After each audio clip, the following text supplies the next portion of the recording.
Spotify will start allowing artists and labels to have extra promotional influence by using a new discovery mode feature. In short, this will influence autoplay tracks, the ones that play after a listener has finished an album or playlist, and on Spotify Radio, in which the platform selects songs based on listener usage. This sounds great, but there is also a cost attached to it. Labels or right holders agreed to be paid a promotional recording royalty rate for streams and personalized listening sessions where we provided the service, says Spotify. Here with his thoughts on this is Sam Tall. Sam, I have so many questions, and I can already feel the rumbling of the industry over this one. Who is this good for, Sam? I don't know. I mean, Spotify shareholders, first and foremost, but outside of that, I don't know. So here's kind of what I think is,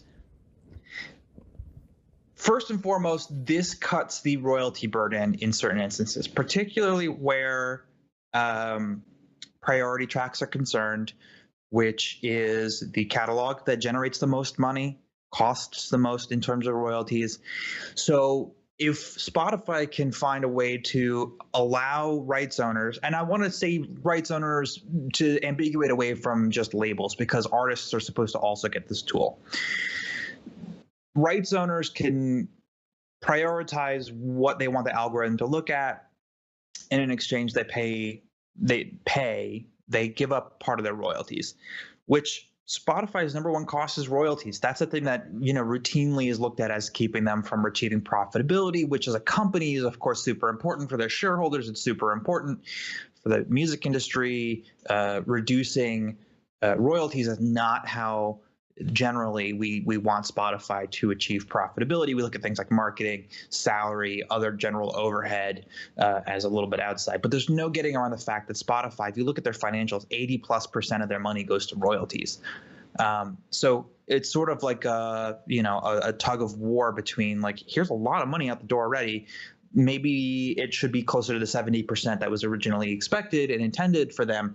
But at the end of the day, this is going to be one of those sort of clash of titans moments, I think. An unintended consequence, too. This is like the first shot, in the dark that turns into an all-out brawl. I really hope, though, that this is a tool that is used and treated equitably by Spotify, that we have independent artists and independent labels able to access a broader discovery audience by virtue of indicating what their priority tracks are, maybe boosting their position in algorithmic recommendations a little bit more.